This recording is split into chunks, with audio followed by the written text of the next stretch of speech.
64 for the Stratford Historical Society. Mr. J. Fletcher Lewis, Stratford Harbormaster, Mr. Edwin Washburn, and Louis Knapp are going to discuss early days on the Housatonic River and their recollections of the river as it used to be. Gentlemen, some of the things that we're interested in are the history of commerce on the Housatonic, any industry such as fishing and oystering that occurred, the docks, boatyards, breakwaters, and other buildings and establishments that have been along the river, which may or may not be there today, natural events and changes that have occurred in the Housatonic in your history, and your knowledge of people and your own experiences on the Housatonic. We can discuss these things in any order that you think of them.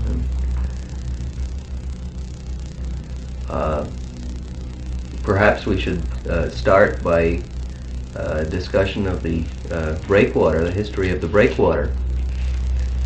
The breakwater at Milford Ferry? Yes, sir.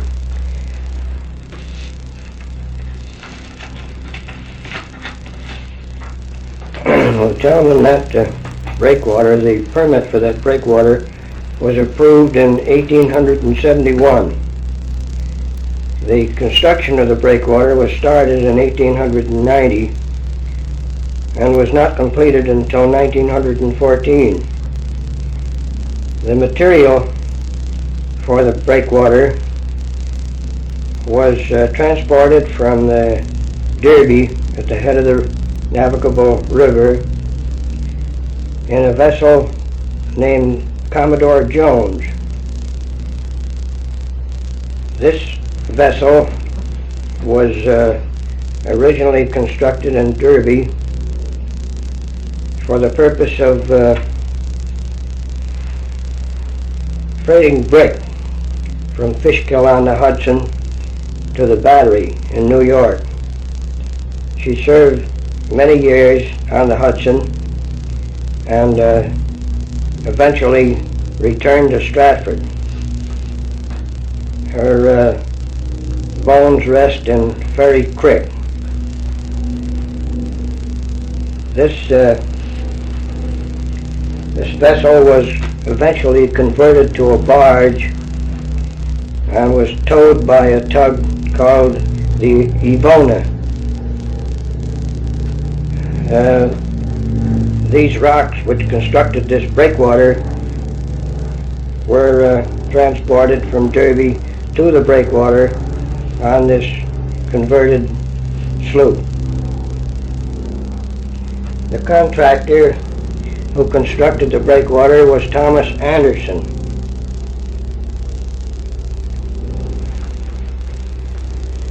Do you know anything of the history of the lighthouse at Stratford Point?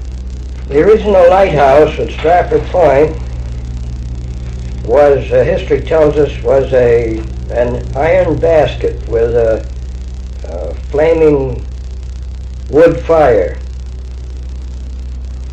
And that has come down through the ages, so that at the present time we have a light in a conical tower of 300,000 horsepower, or candle power, and it was the third light constructed on the Sound, and is one of the leading lights in candle power. Has there always been a keeper living there? There has always been a keeper, and there are descendants of the original keeper still living in the town of Stratford. And what was his name? Do you remember? I want to get it. Oh, okay. There's some more of the lighthouse. You want to cut it in with the other? Sure. Go right ahead. As I said before, the first record we have was a fire on the beach. In 1821, the first lighthouse was built. It was the third lighthouse on Long Island Sound. The original light burned whale oil, and then lard oil was used. The lens came from France and was very expensive. It was a revolving white light with a 30-second flash and was known as a fifth-class light. In 1881, a new building and tower was erected using the same lens. The fuel was changed to kerosene. It is 54 feet above high water. The fog bell on the early light was replaced in 1911 by a Typhon horn. Descendants of the original keeper's family, the Buddingtons, are still active and boating on the river. Oh, yeah. That covers the light. Then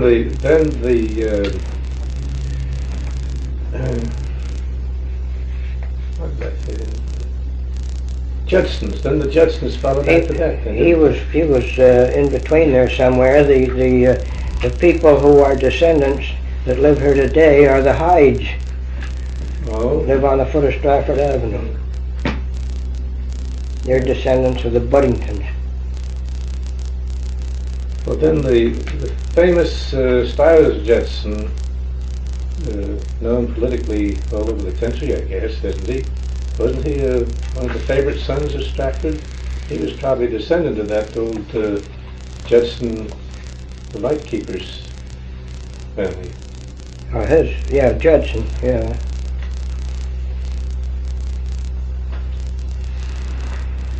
I heard you folks talking about the Pootatuck Boat Club a while ago. Perhaps you'd care to review some of the history of the boat club, the yacht club rather, and how it came into being.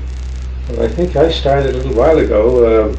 Fletcher can pick me up on it, but the earliest I can remember is the Lewis Oyster Company that had this building out on the piles there, which I think you say is just south of the present yacht club, Fletch. Did you? Just south of it, was it? Well, that was the second one. Just south. Lewis Yeah. Oyster House. Yeah. And you say that the Pootatuck Yacht Club gradually moved into that old oyster house before they built the new one. Is that right? That's true. That's true.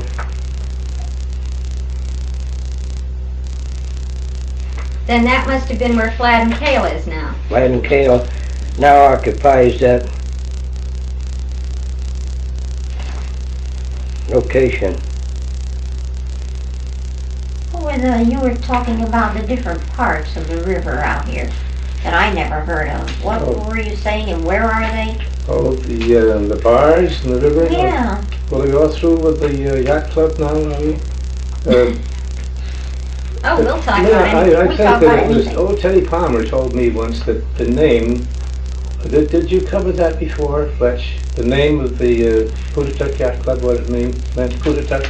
The word Pootatuck? Yeah, placed by the fast water. It was an Indian name, referred to a tribe of Indians who had their headquarters where the town of Shelton now is. The name means moving waters, or waters near the mountains. Well, that's a little different from what Ted Palmer gave me. I don't know where he got his information, but anyway, it's interesting to hear how these names come out. Yeah. Well, you were just asking about the bars in the river, and this is something else that Ted Palmer told me about. And the farthest up the river, up above the railroad bridge, was known as Culver's Bar. And then as you move down, and opposite Broad Creek, which is right where the little beacon light, you remember the beacon light that was out there, don't you? On that massive piece of concrete out there. There was a Oh, yes. a I light guess out there. in 1938 that came down, didn't it? Well, they took During it the away, war. I think. I think they said that it began to settle on one side and they took it away. But Fletcher, the beacon? the beacon out here that's gone, when did that go? It was taken away after 1940. It was still there when we built the house. Well, by means of identification, that was known as Old Centennial Bar. And as you went down the river, well, I would say it was about opposite the boat launching ramp there was known as Poverty Bar. And then the flats out near the Breakwater was known as Money Making Bar.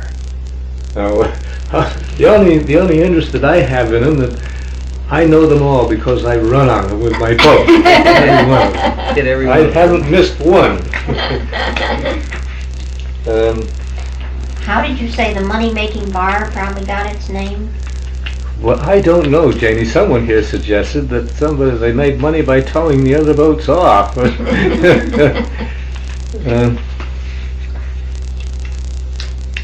Mr. Lewis, you were saying the channel was on the other side of Nell's Island at one time, but Well, that was that's, before your time? That's merely hearsay. I have no proof of it. It wouldn't seem so, because I sort of pictured this river as a natural glacial river that came down through here and deposited Nell's Island over there with these marshes, with the creeks going through the marshes. Because I can't quite imagine that such an enormous flow of water could have been changed, Fletch. Unless the marshy area west of Broad Creek has built up since the channel went down through there. Well, just the natural flow of water with a tendency to always sweep toward the outside Outside of the bend. of the bend, and that certainly wouldn't fit that case over there. It doesn't seem as if it would. That's true.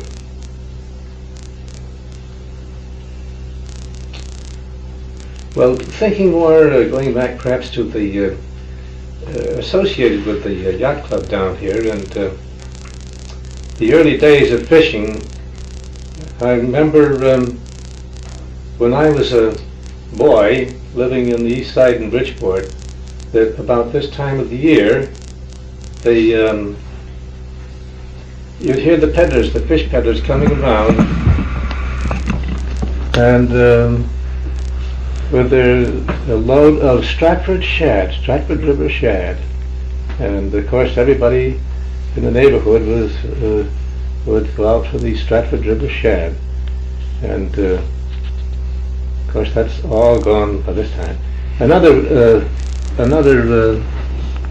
item that was told me by one of the old residents here, that in his boyhood days they used to row an oyster dredge across the river with a rope attached to it, and with a horse on Broad Street would walk up Broad Street and pull this dredge across the river, and when it was pulled out on this side, they'd have an oyster dredge full of oysters.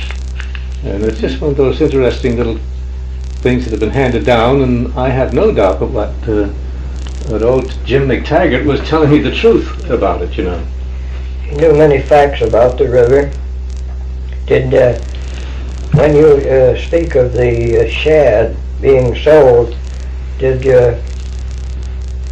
have you any recollection of what they sold for? How much? Oh, I should think, somehow or other, 5 cents a pound comes back to me. Well, 5 cents for the whole fish, I don't remember.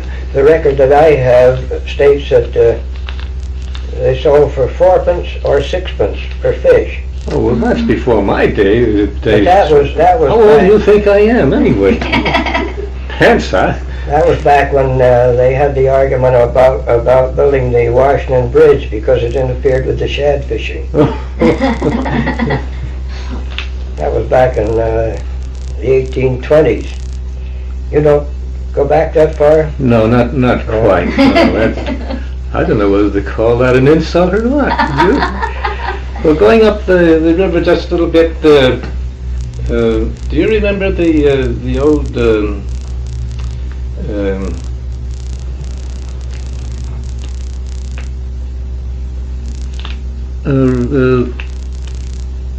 the old Shorehouse up here? Minor Smith? Minor Smith Shorehouse? Yeah. I've eaten there Where as a was kid. that? Well, if you remember, you go down Minor Avenue until you hit Housatonic Avenue.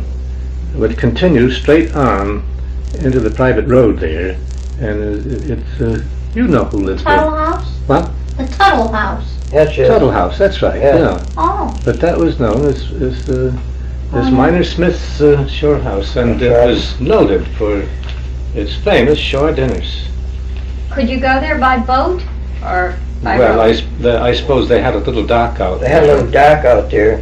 But my earliest recollections of eating up at Minor Smith's and coming down this street here on a motorcycle, that's a good many years ago. And this was just a dirt road. It was just as it is now. The street lines, I think, were just as it is now, except that it was just a dirt road. But they did have all of the little trees planted out. Whoever put them out, I don't know whether Lewis did that or not. Well, he But all owned these most all his maple trees property. that you know were all right on that street. Speaking of the old Smith Shore House, I can recall going to dinner there with my father, and in the middle of the dinner, Minor Smith came in his bare feet and his undershirt, rubbing his hands together and inquiring how the dinner was. He probably was just out digging clams somewhere, was he? Do you remember, you have some record of the steamboats that on the river here that, I got them all. do you think that would be You want to put that in interesting? now? yeah. Yeah. Well, let's see. They ran to New York, didn't they, Fletch? That goes back to show you how big a place Derby was. Derby was really something. Well, what were these steamboats? Passengers or And freight. industrial? Mostly freight, some passengers. I've got the. I started 1845 and state that in 1845 large steamboats were using the river extensively, and this refers to the drawbridge. A wider draw was needed to get the boats through the bridge. And Then they would start at Derby, or that would be a terminal point? Yes. the boats using the river were, that is the steamboats,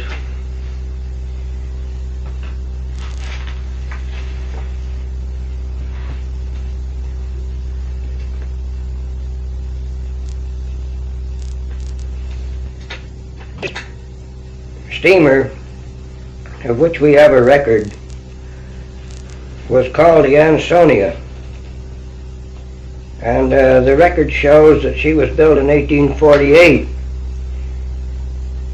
She was the first steamer to make regular trips between Derby and New York on what was known as the Derby-New York line. She was later known as the Robert A. Snyder and ran on the Hudson River. She was commanded by Captain Demring. Norwalk, Captain Peck, 1849, ran on the Derby route. In 1854, she became the Aurora and was last known as the Oriental on Providence River. Then came the Monitor, which was the victim of a bridge accident. It might be well to note that at this time it seems that the bridges which were constructed in the same location where the Washington Bridge is now, up until the time that they built the present bridge, were more or less sketchy in construction. And this bridge to which I refer fell on the steamer Monitor as she went through the draw. There wasn't anybody hurt except a couple of sidewalk superintendents that were watching the boat go through the bridge. But the annoying part of it was, after they got the vessel through the bridge, the draw of the bridge lay in the river for 4 years before it was removed and steamer passage was resumed.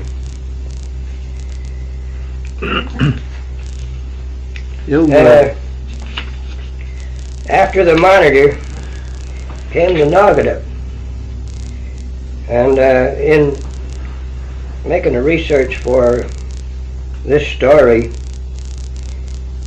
I was given a newspaper by a woman in Bridgeport, which had a paid advertisement in the classified section of the newspaper, which stated that in 1845, March of 1845, the new propeller Naugatuck was to start on the Derby, New York run. Well, if she started on the Derby, New York run in 1845, and the steamboat records tell us that the first steamer to make that run was the Ansonia in 1848, somebody's mixed up. But however, by the way, this Naugatuck, now I haven't any records to bear me out on this, but this Naugatuck was apparently one of the later boats, and look, I was able to obtain a architect's sketch of that boat, and she looked quite modern. And I traced her history as much as I could, and I think that this Naugatuck is the boat that was sold to the U.S. government and converted to a gunboat, and was the one that was in the battle between the Monitor and Naugatuck, or Monitor and Merrimack. Oh. And that's the last we ever heard of her. Never heard of the Naugatuck afterward. Every one of these steamships must have been rather shoal draft. They had to be shoal draft, and I found out we made a small model from this architect's sketch of this Naugatuck. And of course the architect's sketch showed the vessel afloat. In other words, you only saw the vessel from the waterline up. You didn't know what the underbody was. So we naturally, in cutting the model, put in a single screw. And we were very happy with the thing until Captain Bob Culver came along. And I was very proud of it, and I wanted him to praise it. And he took one look at it. He says, "You made one glaring error there." I said, "What was that, Captain Bob?" Well, he said she was twin screw. She wasn't a single screw. So that bears out what Mr. Knapp here says about the draft. Evidently those boats were all very shoal draft. Well, although I will say this, we had water up the river in those days. We had water here. We had 10 feet of water anywhere at low water in 1935. Was any part of the channel dredged? Was any part of the channel dredged, Fletch? Well, it was dredged. It was dredged about 10 years ago, yeah. wasn't it, Fletch? Yeah, it was dredged. The channel was dredged to a depth of 18 feet. in 1950. Yeah. 55. 1955. It was dredged to a depth from the mouth to Culver's Bar, to a depth of 18 feet. Was it ever dredged before that? Only in certain areas, not completely. Well, I think you mentioned about mentioned the shallow draft. I think the Ansonia was a side wheeler, wasn't it? Side wheeler. The earlier boats were side wheelers. I think several of those boats, I think the Monitor was a side wheeler.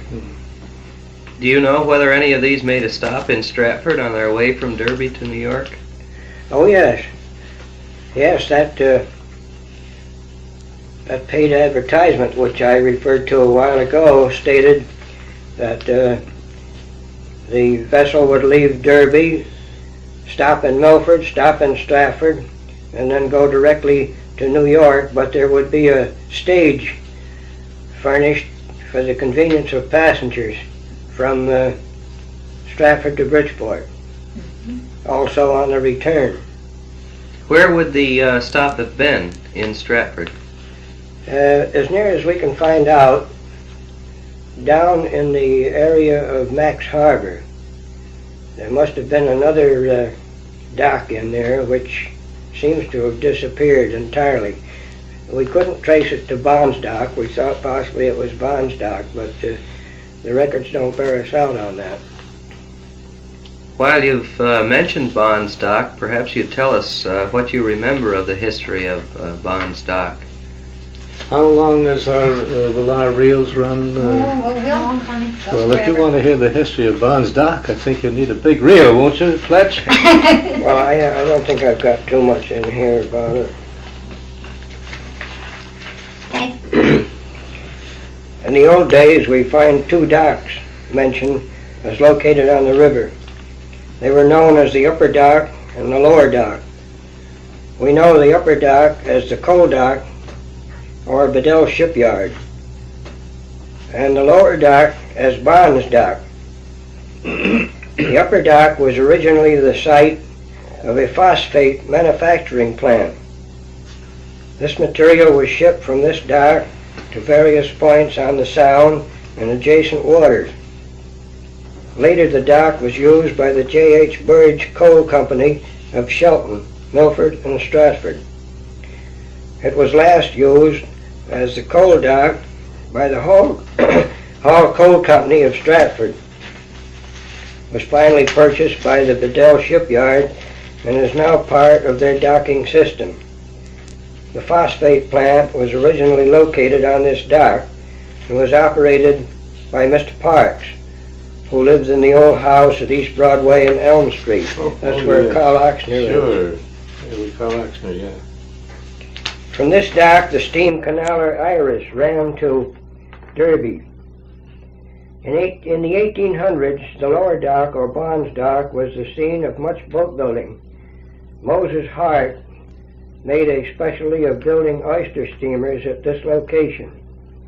Some of the better known of these boats were the Bond Courier, Kate Stevens, and the Mikado. Ashbel Bond, owner of the Bond Courier, married Mr. Courier's daughter, and Mr. Courier furnished the money to build the Bond Courier. She's now known as the Louis R., and owned by the Raydell Oyster Company. I remember her. You do. This boat is now known as the Louis R. I just repeated that. Mr. Courier at one time operated the little grocery store at the foot of Stratford Avenue. You remember that grocery store down there? And of Lockwood Avenue hits in there? Yeah. In 1889, John Bond took over the lower dock and established a training quarters for pugilists. Many of the best-known prize fighters of that period were trained here. The most celebrated were Terry McGovern and Tommy Ryan. Our well-known late citizen Shang Wheeler served as sparring partner at the club. This dock is now used as a public dock by the town of Stratford. Do you remember the training camp, Mr. Washburn? What? Do you remember the training camp? Oh, I remember, but I never had any direct contact with it. Oh, no. Knowing that they might have been looking for sparring partners, and I didn't want to be one. We hope. Shang, it seems that Shang had a girl. Tommy had his eye on Shang's girl. Right? Well, this Tommy Ryan was a heavyweight, Oh, wasn't yeah. he? He was, Yeah, so was Shang. Yeah. So, I can remember this, going down there as a small kid, and old John fanning us out of there. He wouldn't let us in there. So, old John had a stunt that he pulled with the fighters down there. It was 2 for John and 1 for the fighters. And he had a big wood pile out alongside of the old building, and there were 2 axes, as I remember, standing alongside of the door on the south side of the quarters. And he'd send these strappers out there and chop on this wood pile, split wood, to heat the quarters. So one day, after Tommy had been successful in stealing Shang's girl, Shang came down Stratford Avenue and saw Tommy outside of the training quarters, working on the woodpile. Shang made a wild dive for the other axe alongside the door and started for Tommy. Tommy threw down his axe and started for the dock. Dove off the dock. Shang marched up and down the dock with the axe over his shoulder and says, "You so-and-so, you come ashore and I'll cut your head off." Well, they finally had to collar Shang, and then somebody dove overboard and saved Tommy from drowning. Well, what became of the girl? That's what we were interested in. I don't know about that. I tell you, in those days I wasn't interested. But you mentioned your dad a little while ago. Old Captain Bill Lewis, as he was known as. Was he active around the river here very much, or was he more in Not so Bridgeport? much here in the river as he was in Bridgeport. He was more over in Bridgeport.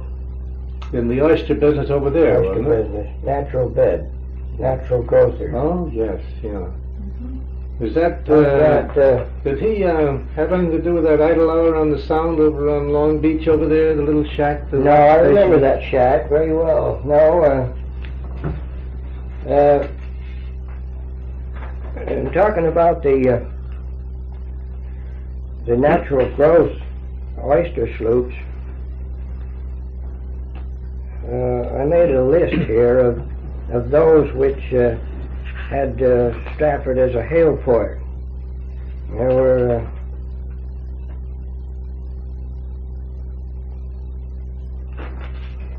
just 12 of them noted in the report of the Shellfish Commission, 1896. 12 of those sloops hailed from Stratford. And then there were 4 oyster steamers recorded in this same report as hailing from Stratford.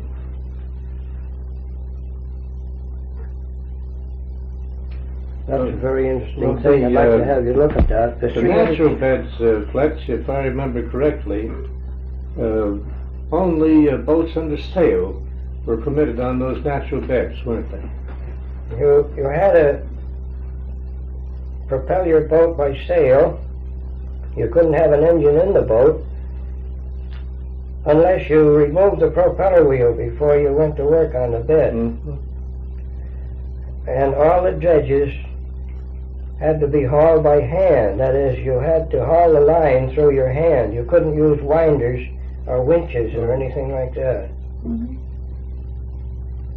But during the latter part of when the bed was active, they used winders and used power. You remember the maps or charts that showed all of the On oyster the beds, beds. yeah, they're all in there. Is there? Yeah. They're all laid out like city squares, and these beds belong to H.J. Lewis, and these belong to Rado, and then there were the public beds owned by the state, and it's almost like a city of a chart or a map of a city. The edges were marked by Well, poles there were as stakes, they stakes as they are stakes now. out there. Uh-huh. That shows a section of it. Oh yes, this book is There's the little Connecticut squares there. Shellfish Commission book of, what is the date on that book? 1896. 1896. There's Waldo and And it has, Watson Howard. Many of those names you probably remember. this has J. Smith and Sons, Miller and Goodsell, the Stratford Oyster Company. Stratford, Miller and Goodsell, J. Smith and Sons. There's H.J. this Lewis, is off of Stratford H.J. Point. Lewis, G.H. Rowe, Townsend. H.C. Rowe. He came down from New Haven, didn't he? Yeah. And there, H.C. Rowe. Peter West, right there by your thumb. Stratford Oyster Company. And up by Stratford Point, it says state jurisdiction across. There's H.J. Lewis, the right point. here in the middle. See? Yeah. Yeah. He had the greatest number of acres of any grower. He had, I think it was 8,000 acres at one time. You see there are all the natural beds. This is Stratford natural National Beds were, Point, no point, Stratford Point. they were open to anyone, is that right? Under sale. And with the, I think they had to have a license from the state to operate there. Yes, they had to take out a license. My father was known as the state inspector. It was his duty to see that you did have a license and to see that you worked on the bed and not on somebody's private ground. Mm-hmm. Do either of you gentlemen remember the river ever icing up? Yes. Yes, I do. I can't tell you the year. The last year, I think, was 1934 that we had any great amount. Well, I think it was before we had that. some prior to that. I remember, I think it must have been before that. I should say it was around 26, something like that. Is that the Because time it came over the bridge? Yes, and I walked right from my backyard out and sat on that black can buoy out there. In fact, I have a picture of some of the kids in the neighborhood and my wife, and even the dog we had at that time was running out there. And I think that at that time dogs started to chase this deer down through here. Do you remember that? I do, yeah. Now, whether he got across the river, I don't know. I think he got across, but whether he broke through the ice over near the channel over there. Of course, I don't think it froze solid over to the island. That is not enough to support anybody. But it was plenty thick. And Johnny Adams, you remember John Adams? The people lived up there, 2 or 3 houses above me. I didn't know. Well, it's before my time. the Lake Submarine Company, Adams. Well, John skated from his backyard up to Derby on the ice. He must have been a pretty strong boy, but he did. He skated all the way up the river at that time. Say, Ed, you just mentioned the Lake Submarine Company, and I have seen marine, or evidences of marine railway just above the railroad bridge where Yes. Manning, Maxwell, and Moore is now. Yes. Would one of you care to tell us about this? Well, that was the lake yard, wasn't it? That wasn't the lake, no, that was another Was that? another concern. They Well, built they six, built the. 6 of those steamers up there. Well, they built those, not the victory ships, but they built those 3-masted schooners up there. I think Bedell run that yard for them up there, didn't he? Bedell launched the boats. Do you recall when we had the flood and the dredge upset down at Oh, Cromwell yes, Point? yes. Do you recall the This man? 1955? Yeah, Yeah. the man that raised her. Stash, I think his name was Stash. He brought a big vessel here to use Yes. as Yeah. a dead man to operate Yeah. the cables. Yeah. That was one of those steamers. Oh. And in what years would they have been Well, built? that was During the World War One. World War One. That's right. In fact, I happened to be home on leave, and I went up there to see one of them launched at that time. There were about 400 of them built throughout the country. We built 6 up here. They weren't, whether it was the wood that they used them or not, but they weren't ever very... They never were very successful. There was only one out of the 6 up here that ever had power put in her, and the rest were converted to barges. Yeah. Mr. Lewis, a while ago you mentioned the flood in 55. Was that the worst one you remember? That's No, the worst one I was it guess we ever 38? had here. 38 was the... 38 was the hurricane, Mhm. but this was 55 was the actual flood. I don't know whether you want to combine the two or not, but 55 was a real flood. 38 was a hurricane. I'll never forget the 1955 one either. That's the year I was fleet captain for the boat club, and they were doing the dredging. And you and I must have moved those moorings 6 times during the season. Then the flood came and took them all down the river anyhow. That's right. That's right. Well, that was quite a night.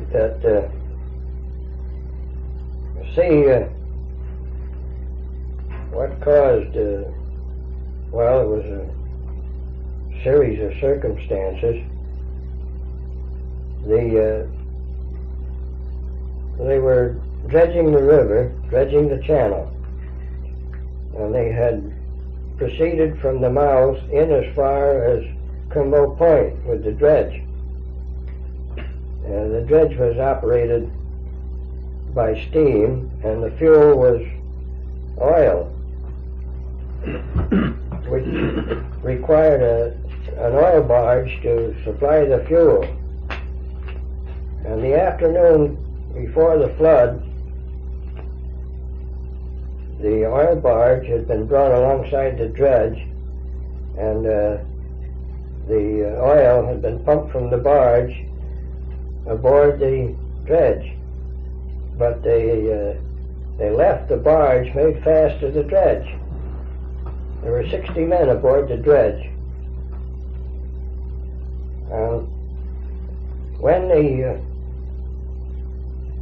rush of water came down, the dredge was moored by her spuds. You know what I mean by spuds? No. Yeah. Broad. All right. Well, I was wondering whether I could get that on the tape, you see. Yeah. Yeah. In case anybody didn't know what spuds were. This vertical motion means the spuds are driven straight down from the Anchored. dredge into the bottom. To the bottom, yeah. Well, these spuds held the dredge broadside to this tremendous current, and the operators of the dredge knew that they were in a bad fix, so they tried to get the spuds up, but the steam was down. They managed to get one spud up, and that was worse than as if they had left it down, because that left her with one spud down and one spud up, and the tremendous current rolled her over. There were 60 men aboard of her, and everybody managed to get aboard the oil barge. And then to complicate matters, we had 2 derelict barges up above the powerhouse, up there above Culver's Bar, moored on the bank of the river. Those barges parted their moorings, and they came down. One of them came down, and it followed my boat about 1 o'clock in the morning, and she went down and fished up on Short Beach, and the oil barge was alongside of her. The dredge was rolled over on her side. The oil which had been pumped in there was coming out from the tanks and covering the river and the boats. We were in real trouble. But we had, the water was, I should say, at least 5 feet, 5 feet higher than I ever saw it at the most abnormal high tide. And we got a current of, 5 feet higher than I ever saw it at the most abnormal high tide. And we got a current of, I should think at least 10 knots, and our normal current is not more than 2 or 2.5 knots.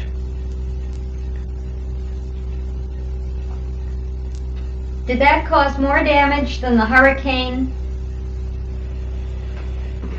No, I don't think it did.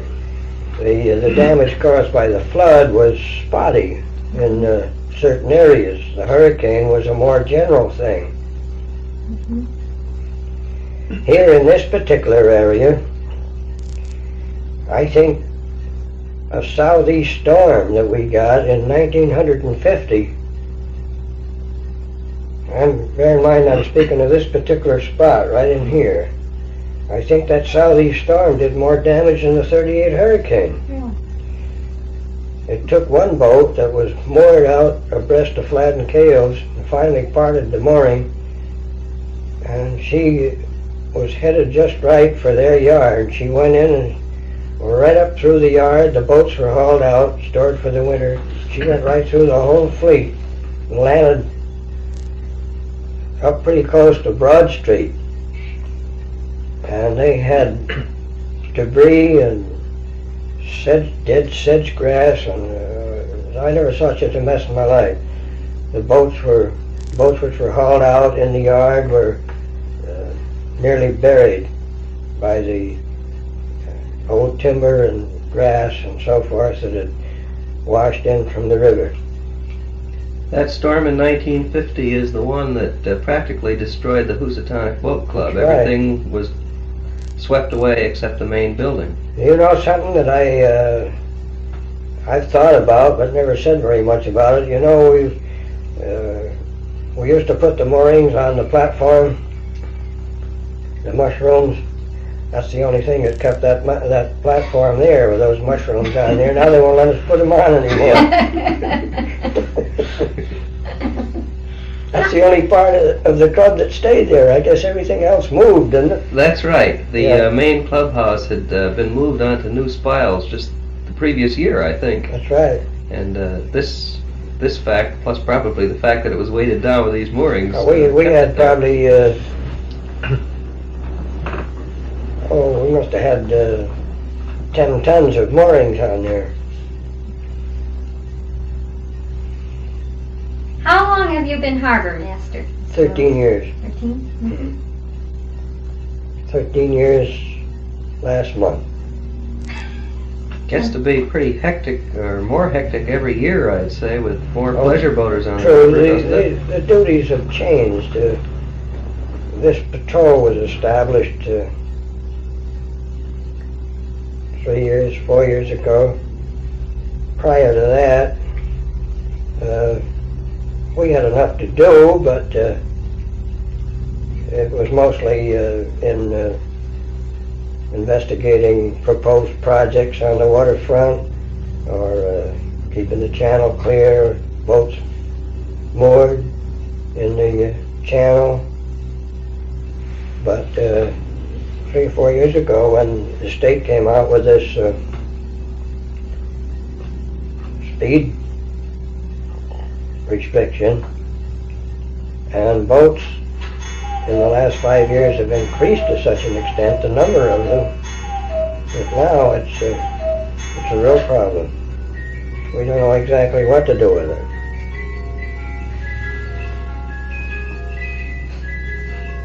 Oh, we like it. Sure. That's fair.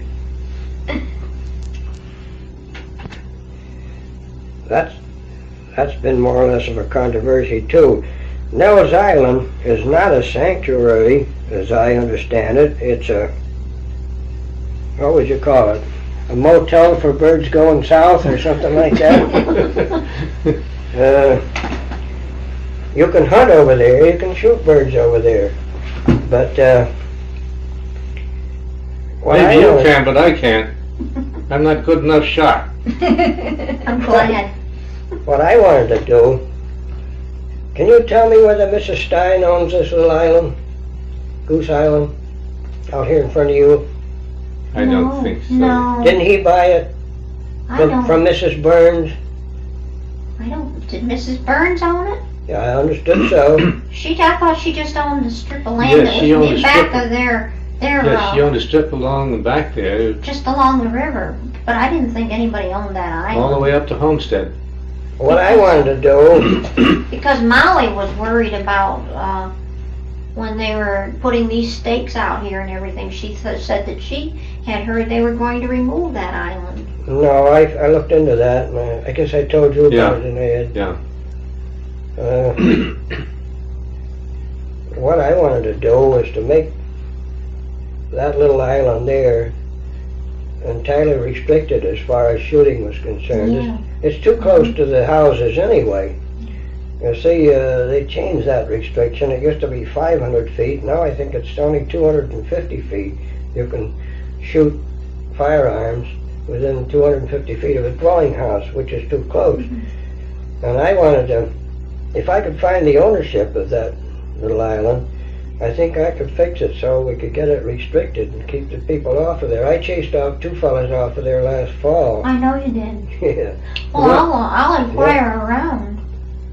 If I could find out who owned it, I thought she did, but I didn't think Well, if anybody she owned it, it'd be in the town records, wouldn't it, it Fletch? seems as if it would. I was in along with the fishing too. Those bridges, there was a lot of controversy over the bridge. Of course, first off, we had the ferry. You wouldn't want to put anything that's pretty far back. That's all right. You want to put something like that on the ferry?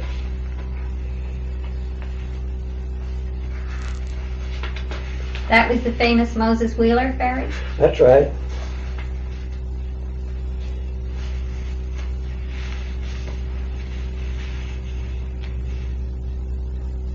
Our first ferry was a scow about 20 feet overall, operated by Moses Wheeler. The power was produced by very crude oars. The fare was halfpenny a person and 2pence for horse or beast. For inhabitants and for other travelers, 2pence per person and 4pence for horse or beast. He couldn't get rich on that deal, could he? Well, he might have done in those days, but he wouldn't in 1964. In 1690, the ferry was leased to Mr. Wheeler's son for 21 years. The Wheeler lease eventually expired, and we find a Richard Backlash as ferryman for 21 years. In October 1733, John Benjamin appears as ferryman, and the fare was increased to a penny and 6pence for horse or beast.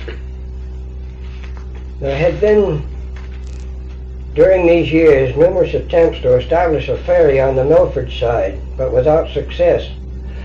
The earliest mention of a Milford ferry was in 1674. Again, we read of it in 1691. This time it was stated that if Mr. Wheeler failed to fulfill his duties, the Milford ferry should be established. Nothing, however, came of the proposition. We again find a reference to the Milford ferry in 1697, but our record does not show whether it was started or how long it operated. In 1712, we find an agreement between Milford and Richard Backlash, in which a bond of £20 is mentioned. In 1720, a committee was appointed to rent the ferry for not exceeding 7 years. Apparently this action did not materialize. In 1731, it was voted by the town of Milford to accept a grant from the General Assembly to establish a ferry on the east side of the river known as the Stratford River. In 1758, the matter was again before the General Assembly to establish a ferry on the east side of the river. There now appears a record of Josiah Curtis of Stratford as ferryman. A town meeting was called in Stratford to consider the establishment of the Milford ferry. There was much opposition. representatives of Stratford together with Ferryman Curtis having appeared before the General Assembly, it was then resolved to grant Milford the liberty and privilege of keeping a boat on the east side, upon their erecting a dwelling house at or near the ferry. Mr. Curtis at this time complained about ferrying soldiers across the river without pay. He asked to be reimbursed and was granted a small amount. In 1761, Peter Hepburn was operating the Milford Ferry, and he claimed that he had been forgotten by the Milford authorities and requested that he be allowed to keep a public house of entertainment. His request was granted. The Milford Ferry continued to operate until 1798, at which time the town voted to sell the property if it could get £750. The sale was made to Joseph Hopkins, who at the same time leased the Stratford Ferry. In 1802, much criticism of the ferries caused a petition for a bridge to be presented to the General Assembly, and in 1804 the first bridge was built. The ferry service was discontinued after serving the public for more than 150 years. Speaking of bridges across the Housatonic, the first one of which we have a record was erected at New Milford in 1737. This bridge was located at the spot where the Bennett Street Bridge now stands. It was carried away in 1802, about the same time that Stratford and Milford were considering their first bridge. When the right to erect the Stratford-Milford Bridge was granted, Derby lost a fight which was generations old. Derby had become a shipping and fishing port and was rapidly becoming a manufacturing town. In 1824, the steamer General Lafayette paddled up the river to Derby from New York. This event caused much excitement.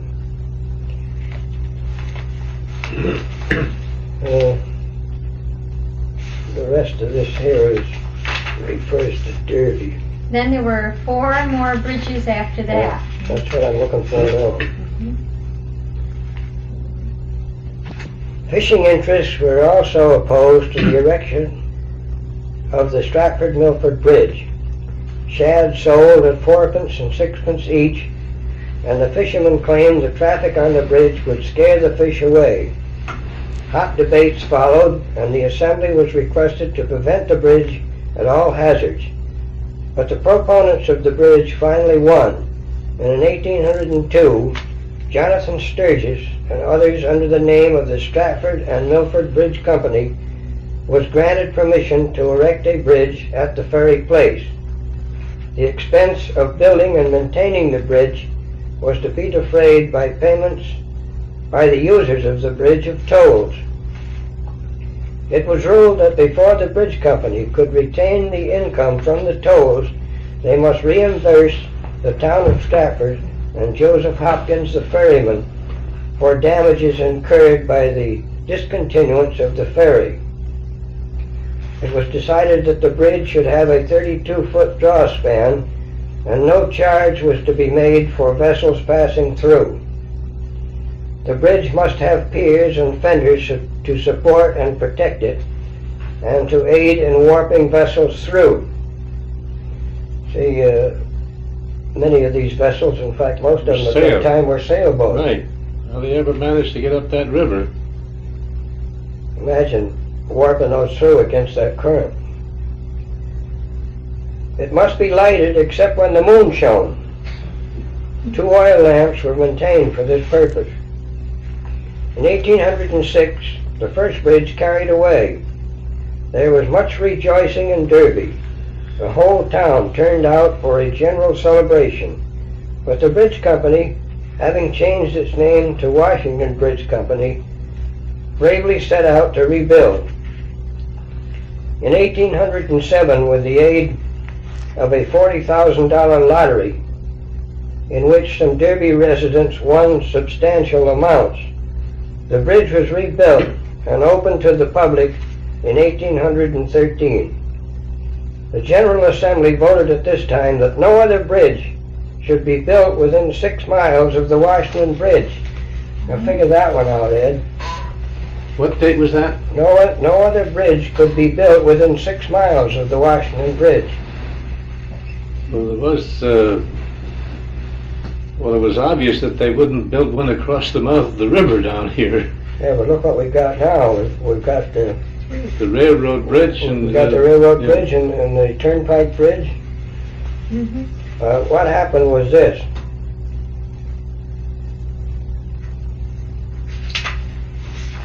David Lacey, a shoemaker, was the builder of the second Washington Bridge. That doesn't sound so good.